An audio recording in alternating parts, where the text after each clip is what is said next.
Welcome to the Wow MD podcast, where in each episode you will get in 30 minutes or less valuable pearls about holistic wellness, anti-aging, hormone therapies, beauty trends, and other facts you should know about our medical healthcare system and your health that no one is telling you. My name is Dr. Mirala Cernăianu. I am a conventional board-certified OBGYN physician who, after the loss of my father due to a careless and uncaring medical team, decided to retrain and seek certification in anti-aging and restorative therapies. What I know, I am happy to share with you. This episode of the Wow MD podcast is part 2 in the series of the top 10 markers to consider when performing an anti-aging wellness exam after 50. In part 1, I discussed my first 5 favorites, which were signs and symptoms or systems review to pick up on the subtle or clear signs of change and possible imbalance of problems, anti-aging markers like blood testing, cardiovascular fitness assessment, basic body composition markers like height and weight and abdominal circumference, and cancer screening. Those were the ones I discussed in the previous episode. I discussed why cancer screening, because cancer is the top cause of death for men and women age 50 and more, followed by heart disease. So let me start by talking a little about cancer screening. I just want to pick up where I left off, and then I'll give you the next 5 markers. Now, you probably know colonoscopy is something you need to do once you pass 50. Women know very well they need to do mammograms annually and pap smears every 3 to 5 years. Men know the need for prostate checks, and smokers, men and women, hopefully know that there's some low-dose CT screening for lung cancer. But let's talk more modern, up-to-date cancer screening, because conventional medicine guidelines screens for only these 5 cancers, people.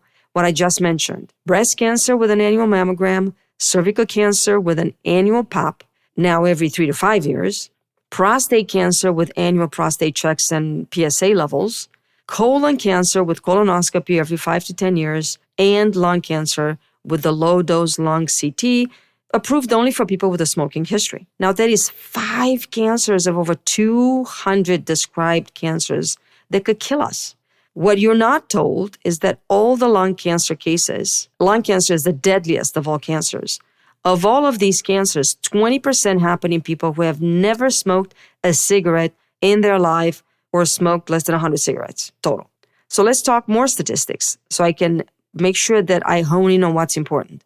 Only 14% of cancers are detected due to an approved screening technique. What does that tell you? Well, it's obvious. Most cancers have no screening test, none. Ovarian cancer, uterine cancer, pancreatic cancer, liver cancer, lymphoma, leukemia, bladder cancer, thyroid cancer, melanoma, and the list could go on. There are no approved screening tests for them. What? Yes, that's true. Now, why? That's a very interesting question. There could be other things that we can do in our day-to-day conventional medicine approach to screen for these cancers, but that's not really happening. So let's talk about more modern stuff. Have there been any new developments? Yes, and these new developments deserve a few words, so let me tell you about them. You might have heard of Prenuvo. Prenuvo, it's the name of the company that actually does a whole body MRI. Why the advantage and why the awesomeness of the idea? Well, there's no radiation, no IV contrast like other imaging studies. For example, you can do the same thing with a whole body PET scan, positive emission tomography, which uses some radiation and IV contrast. Now, all of these imaging studies could pick out an early cancer before it can cause any signs or symptoms. They're not mainstream. They're not approved by Medicare. They could cost anywhere from $500 if you want it limited to the torso, or over $2,500 if you want your whole body scanned. Also, let me talk about something else, because these are imaging studies and they're very expensive. But what about blood testing? It's not well known, but it probably should be mainstream, and it probably should be covered by insurance. And there is blood testing for cancer. The Galleri test is worthy of a mention in this podcast. The Galleri test can be taken annually as a simple blood test, screens for a fingerprint of many of the deadliest cancers before they become symptomatic. It includes many of those cancers that have no recommended screening test today. It will take 2 weeks to come back. And after a positive test, there are recommendations or next steps that are included with the test results. They don't just give you a test result, say, hey, positive, you might have lung cancer, bye-bye. They do recommend what is the next step that you need to take. This is a blood test based on detecting free circulating genetic material in your bloodstream, so free circulating DNA. When you develop cancer, you have circulating genetic material that should not exist in a healthy, normal body because all the genetic material is contained within the normal, developing, self-regulated cells that have retained the ability to die. It's called cellular turnover, part of the aging process. The cancer cells are cells that no longer have the ability to die. They want to keep living, and in the process of continuous living, they keep reproducing and expanding. This is a very simplistic description of cancer and what the testing for Galleri is, so you can understand the basis of the test. For a more medical explanation, the Galleri test looks for a unique fingerprint of cancer by analyzing methylation patterns of cell-free DNA. And if detected, the test predicts the most likely origin of the cancer signal and helps guide the diagnostic workup that needs to follow. The test needs to be repeated every 362 days or so it's done once a year. It does not detect all cancers in an early stage and has better sensitivity for advanced stage cancers. It's great at detecting certain types of cancer in the early stage, when treatment would likely make a difference, like pancreatic cancer. But there are certain cancers it's not that great for, like breast cancer or prostate cancer, for example.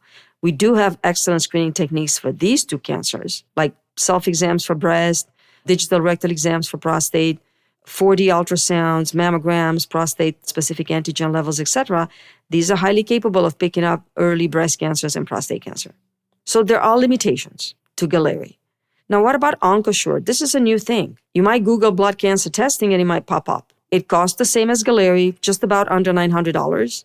The test works by detecting oncosomes, which are microscopic vesicles that indicate cancer cells across all cancer types. And according to the company, and I'm quoting here, with OncoSure, we're talking about a revolutionary 120-minute rapid cancer test. So it's 2 hours that can test for all human cancers with one simple blood draw. And this isn't just about detecting cancer, it's about catching it at a stage that defies conventional categorization. Not stage 0, 1, 2, 3, 4, but a stage before it even begins to manifest symptoms. Well, it does sound like a marketing cachet.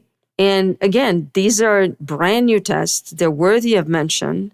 However, some people fear that they carry the promise of Theranos. That's that company that claimed its technology could offer over 240 tests from just the prick of a finger. Supposedly, the test results could have been delivered to the patient's phone in hours, and a single test for 240 tests would cost less than half of the reimbursement rate of Medicare and Medicaid for any individual one. Apparently, blood could be diagnosed easily without the need for vials of blood from patients' veins or expensive blood work.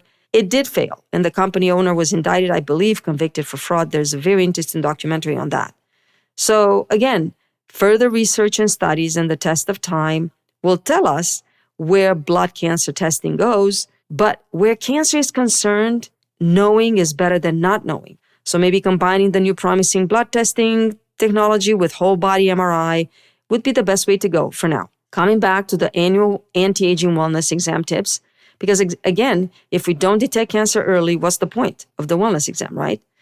So the next 5 markers that I value, and I'm going to address in this episode, are bone density baseline evaluation, sexual wellness check that includes a pelvic check and a prostate check, mental health evaluation, hormonal wellness, vision, and hearing testing. So a few words about each one of these. Why bone density? Well, because osteoporosis means fragile bones. Bones that are likely to snap and fracture. As we get older, we get weaker. Our bones get weaker, our muscles get weaker.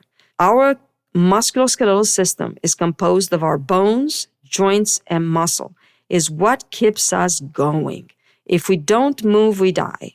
I've talked a lot about muscle mass, and as we age, we know that muscle mass loss is happening, keeping it, continuing to invest in it, it's absolutely critical. So if you're not concerned with muscle mass, get concerned now. What about bone density? It's very easy to test for bone density. It's bone density scan called DEXA scan. You should have a baseline evaluation at the age of 50. Now, there's more and more public health recommendations that we should not test until 60. Again, this is just pushing the envelope to where we test when we anticipate we're going to see problems. We need to test early to identify people who are at risk for problems. Again, it's a simple test. It doesn't cost a whole lot. If your insurance doesn't cover it, get it. It's worthwhile to know what your bone mass is when you enter your 5th decade of life. What about a sexual wellness check? Let's talk about the pelvic check to start. Many women are extremely focused on the pelvic exam and the pap smear. They believe that they're just having an annual pap smear is the pinnacle of health check for them. Well, what I'm going to say next is not an attempt to discourage women from doing annual pap exams. On the contrary, your annual pelvic check and pap tests are important. They should continue annually over the age of 50. Now, you might have been told by your gynecologist or family practice doctor that you do not need a pap smear more often than every 3 to 5 years. So, unfortunately, in many women's minds, as well as in doctors' minds, it means that you no longer need a pelvic exam. That is misleading. Many women take this further. They believe they no longer need to come see the doctor at all every year because they don't need a pap smear. Just to clarify, your pap smear, it's a cervical cancer test. Cervical cancer runs at the bottom of the list after colon cancer, breast cancer, lung cancer, and other cancers, skin cancer if you live in California, etc. So it's a screening test for cervical cancer. Do not confuse pap smears with a pelvic exam. Women and physicians alike need to move away from the belief that the pelvic exam and the pap tests are one and only, or they are the same. I have had a lot of patients that believe they got a pap smear because they had a pelvic exam at the urgent care or the emergency room. Please be aware none of these facilities will ever perform a screening pap smear test because then they'll have to follow up on it if it's abnormal. They will have to make recommendations. They are not your primary care doctor. They will never collect a pap smear exam. So do not confuse your pap smear with a pelvic exam. The pelvic exam is a speculum visual examination of your vaginal opening and vaginal canal and cervix, followed by what we call a bimanual exam, where the physician inserts 1 or 2 fingers vaginally and feels on top of your abdomen the pelvic organs from above with the other hand. This allows the physician or the provider to feel for enlargement or abnormal positioning of the uterus, possible cystic enlargement of the ovaries, tenderness, or possible other related issues like inflammation of the pelvic organs. Women over the age of 50 should have a pelvic exam once a year. It is probably less important than listening to your heart and talking about cardiovascular fitness, but you still need to do it. At the same time, and as soon as the pelvic exam is completed, the doctor should perform a pelvic ultrasound or discuss ordering one if they don't offer that in the office. That will take an additional 10 minutes or so, depending on the woman's anatomy, but it would provide valuable information about the uterus, the uterine lining, about the ovaries, and about the possible presence of fluid in the pelvic lower abdomen area called ascites. A transvaginal ultrasound is not considered a screening test for ovarian cancer. However, it should be incorporated and used in the annual wellness exam for every woman over 50 because it is so easy to do and so cheap, and because it provides such valuable information that it's an absolute no-brainer. It's a very valuable wellness test, so please ask for a pelvic transvaginal ultrasound. If you're a woman that's getting hormone replacement therapy and you have a uterus or a cervix or ovaries, please get an annual ultrasound. Ask for it. Now let's talk about the breast exam so we can finish with the women, then we'll move on to the men. Many women are confused and believe that an annual mammogram is all they need. So in many instances, they simply skip the breast exam, just ask for a mammogram order from their doctor or provider, who is very happy to oblige. However, please be aware that mammogram only picks up 90% of the cancers. 10% of all cancers for breast, that is 1 out of 10, will not be picked up by a mammogram. That is even worse for women who have dense breasts, in whom performing an ultrasound or a breast exam is probably more valuable as it could provide more useful information. So, breast exam and mammograms are not the same. Pap smear and pelvic exam, not the same. Let's discuss prostate exam. They probably are as pleasant as a pelvic exam for a woman. So a prostate check is done during a physical exam by a healthcare provider who's normally inserting a gloved finger into the rectum to feel the prostate gland for abnormalities in texture, shape, or size. Don't forget, prostate cancer screening is very simple and easy to do with a blood test. It's called prostate-specific antigen, and that is a valuable approved marker for screening for prostate cancer. There are many false positives, and there are some false negatives. So combining it with the physical examination and occasionally a pelvic MRI, it's optimal and ideal. The next marker for an anti-aging wellness exam would be a mental health evaluation. Evaluating emotional well-being and screening for depression and anxiety are extremely important, as well as evaluation of cognitive function with some very simple cognitive tests that can help detect early signs of memory issues, possible cognitive decline, allowing us early intervention, which would be very crucial and again should be included in any anti-aging wellness exam whenever possible and whenever time allows. Maybe your doctor doesn't have time that day. Ask to come back and have another assessment another day. Last but not least, my favorite, hormonal wellness. Well, I've been running my mouth dry talking about hormones. So if you want to know more about hormones, I have tons of episodes about that. However, keep in mind that checking levels of vital hormones like thyroid, adrenal, growth hormone, testosterone in men, and estrogen and testosterone in women can provide extremely valuable insight into the balance and efficiency of overall metabolic, mood, and energy levels as we age, especially if we consider hormone replacement therapy, and especially if you're using testosterone for men or estrogen and testosterone for women. Got to keep an eye on those hormone levels, and more than once a year. Last but not least, vision and hearing testing. Now, what's good for you to know is that they would not necessarily be part of the same exam where all these other things I mentioned would be included.